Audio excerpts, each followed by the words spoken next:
The US is still probably the leader in size of data centers now, but also the growth, primarily because not because of excess power. The power is kind of constrained in the grid, but there are opportunities to do kind of gas generated benefits.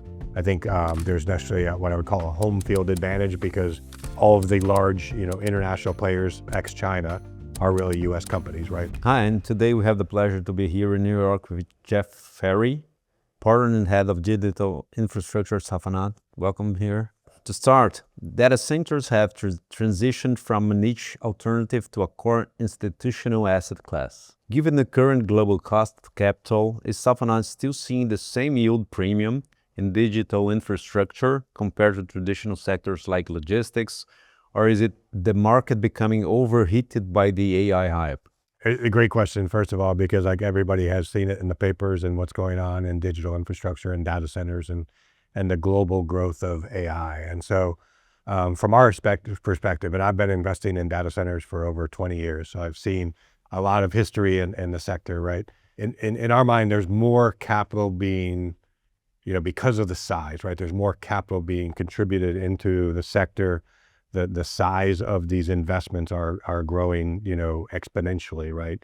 Not only in the U.S. but globally, everywhere. So what I think it creates is more capital coming into the space, more liquidity, and more optionality to be able to where do you want to play in the capital structure. So, and it's a growth industry. It's very different than probably what I would call traditional real estate, which is not necessarily a growth investment, right? Yeah.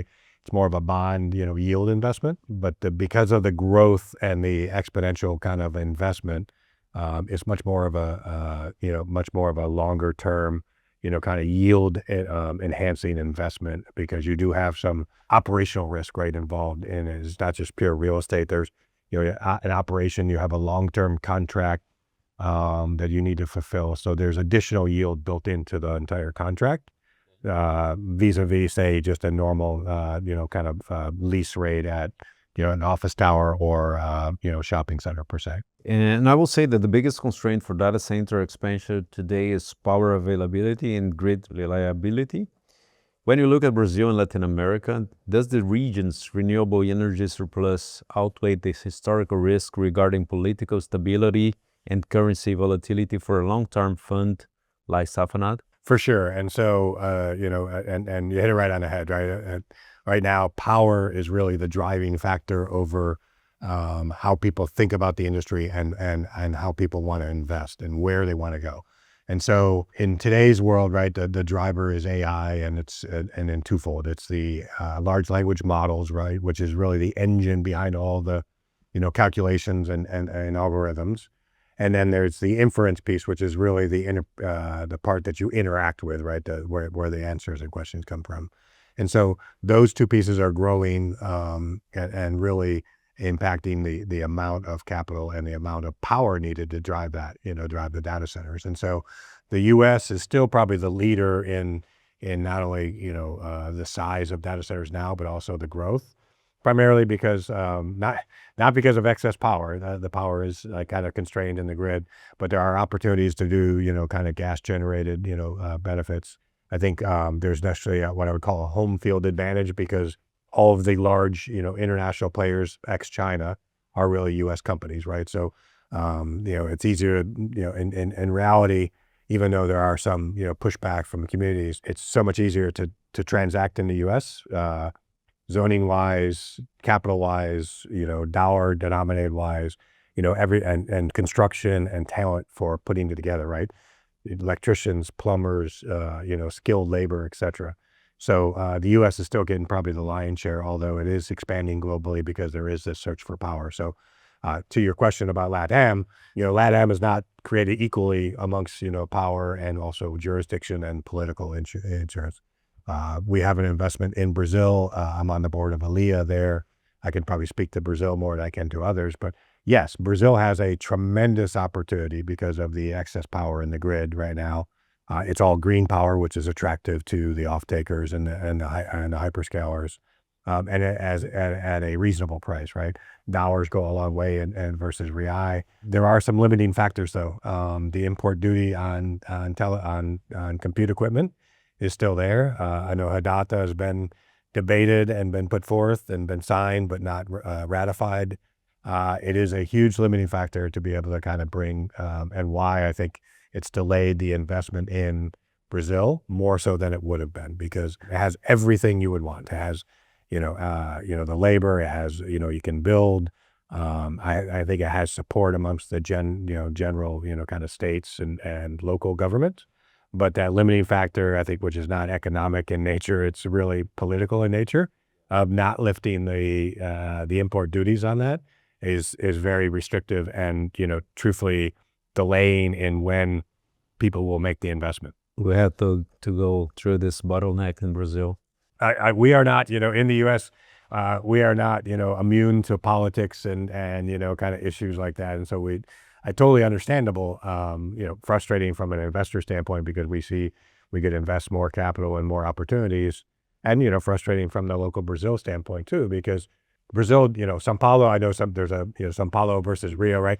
It's not São Paulo versus Rio. It's not really, in some ways you compete with Chile, Colombia, Argentina, Paraguay in some ways, for power and for activity. But Brazil is probably the lead, except for that. And Brazil also needs to think, and then South America needs to think.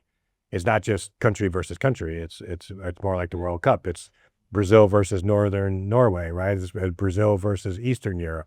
It's Brazil versus the U.S. versus the globe. It's the globe, right? And so like a lot of this activity in data centers and capacity is global, can be held anywhere. So those customers, right? It's really about top 10 of customers, right? All the big names in the U.S. and some others are chasing that power and connectivity and capacity. And so, and in some cases they can put it anywhere. So they're going to put it where, and I usually use the term friction, where's there a least amount of friction, right? Where you can get power and it's cheap and it's green and there's not import duties and things like that. So everybody I talk to thinks it's going to get done. It's a matter of time. I think elections are this year in Brazil, so that may delay it. I think there are elections in Colombia too, which is another, I think right now it's probably, I would say it's economic from a import export, in every country. I also think it's political in, when regimes change, right? Even in the U.S., politics change tremendously. And so I think people are waiting to invest in Colombia to see how the elections work out. I think Argentina is waiting to just make sure everything takes, right? Like they've had historically very high inflation, which is hard to invest in, hard to get your dollars back out. So I think it's also a matter of getting your investment in and getting your investment back out when you want to. And where do you believe the most defensible investment lies for the next 5 years? In the high barrier to entry hyperscale developments, or in the localized distributed edge computing network? Yeah, that's good. I get asked the question a lot, right? Because we invest in both, and we have a platform in the U.S., which I would call is more edge related, but then we will have hyperscale customers. And I've been doing this a long time, and I've seen both. I think in the next 5 years, this is kind of a maybe self-serving answer. I would see both. I definitely think the hyperscale piece is defensible, because you're typically talking about long-term contracts with investment grade or near investment grade customers, right? So you're building long-term assets and you're getting, 10, 15-year leases with them. So, once that's in place, you have essentially a yielding bond, right? A yield, they're paying rent every month and you're getting yield. So you're recouping your capital that way, or you trade, or you sell the asset per se. And so I think that's highly defensible because of that long-term contract piece. On the edge piece, I think that's because of this growth of, not only, AI, but also enterprise using it and connectivity, is I think these models and this inference will have to be closer to the end user, right? I call it like Netflix, right? So like when people are dialing up Netflix at night, right? They want, they don't like to see the dialing thing, right? So they want, and everybody's doing it at the same time. So you need to be close enough, or the latency needs to be, small enough so that you get that response in a satisfactory time, right? And more people who get on these models, and more people who use and gets penetration on AI and inference, I think they'll have to, that capacity will have to be almost closer to the end user, closer to the population. So instead of just capacity sitting in, Campinas, north of São Paulo, and just sitting there for a lot of big hyperscalers, It'll have to be in Campinas. It might even have to be south of São Paulo. It will have to be in, Recife. We'll have to be in Salvador. I mean, you'll have to have, I think, pockets of compute in many of these markets. I use Brazil because I know all the, and the same thing in the U.S., right? It'll have to be in Dallas and Houston and Austin and Atlanta, where I live, and in metro markets. And how is Safanad future-proofing its current portfolio? And what is your criteria for deciding between a brownfield retrofit and a brand new liquid cooling greenfield project? Good question, because we do have both. We have, and we do pursue both, is that we have a U.S. platform called Element Critical, and we have assets in Austin and Houston and Chicago. And those are more what I would call historical colo type, customers, enterprises, small to medium-sized businesses and large enterprises, and a little bit of cloud or a little bit of hyperscale. And so those are, and we do acquire assets. In fact, we're in the process of acquiring an asset in one of those markets to retrofit it and build out and deliver more capacity to our same clients to grow and other clients. And also we're also looking at opportunities to push that into some of those edges and serve the inference market or serve the hyperscale market. So we do that domestically and domestically here in the U.S. Internationally, I think there's opportunities. The opportunities probably will present themselves more on the greenfield build-to-suit or hyperscale standpoint. And because I do like, they both carry different attributes. They're both data centers, clearly, and they're both benefit by the sector increasing, but they do serve a little bit different markets. They do weigh and carry a little bit different cost of capital or even return on capital, as well as the difference in leverage and kind of like capital raising and things like that. But having been in the industry such a long time, there are benefits to both. We have access, and I have access to opportunities in both sectors in the U.S. and globally. And so the benefit is we see a lot of deal flow. We see a lot of opportunities that we can pick and choose from. And we have a great partners who help support us, from a capital standpoint, to be able to grow that platform in the U.S. and to look at other opportunities as they're presented, whether they be in Eastern Europe, India, Northern Norway, and Southeast Asia, et cetera. So there are definitely, good opportunities are in there.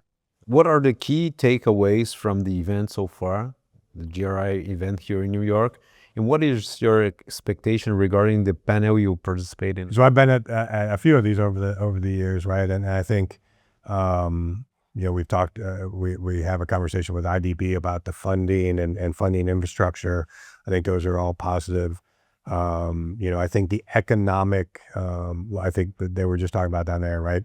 I think one of the limiting factors is the CDI rate, right? The high interest rate really puts a burden on, what I would call, REI-based investments, right? Because of the high interest rate and the high carry of that cost. We just came up from the cross-border and they were talking about the carry versus the US dollar, right? So because of that and because of inflation, like that, like you're losing, like you have to have a much higher return on the same asset just because you're losing that friction of like 10% a year. So it does put pressure on how you structure the investment, how long the investment becomes. And so, hopefully, in the US, there's a lot of pressure to push rates down, coming from the top down, obviously.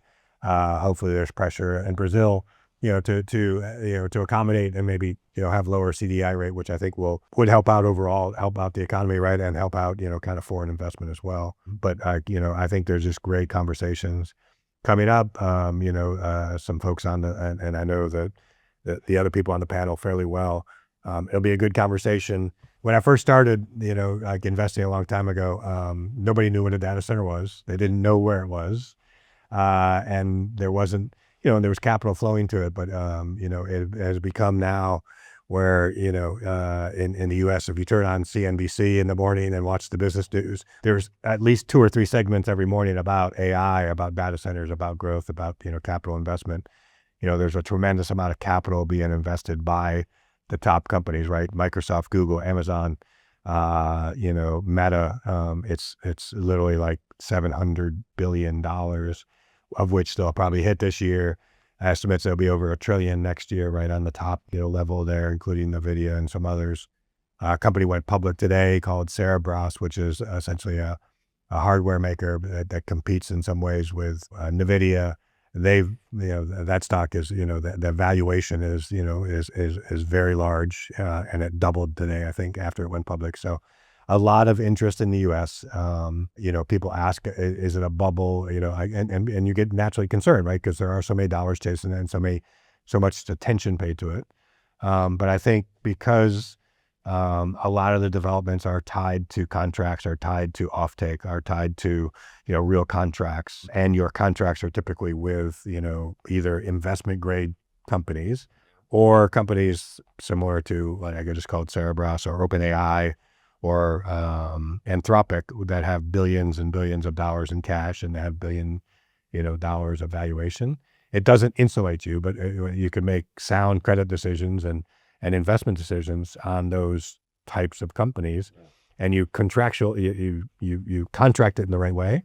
I think it has legs to be able to kind of like keep going for a while, especially in countries like Brazil and in South America. I think it should continue to kind of be able to kind of expand because of your advantages once we get rid of data of the case. Once data passes, I think you would see a tremendous amount of capital flowing into the country to build data centers and to have capacity.